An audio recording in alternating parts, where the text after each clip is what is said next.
ชัดไปตามคำข้อ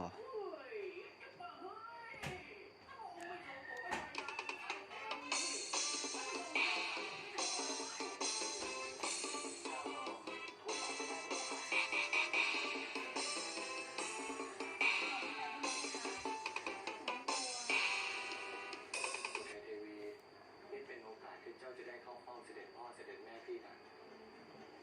เจ้าเป็นอย่างพี่แล้วเสด็จพ่อเสด็จแม่พี่ก็เหมือนพ่อแม่ของเจ้าพี่เชื่อในความดีที่มีในตัวว่าเจ้าจะชนะพระทัยทั้งสองพระองค์ได้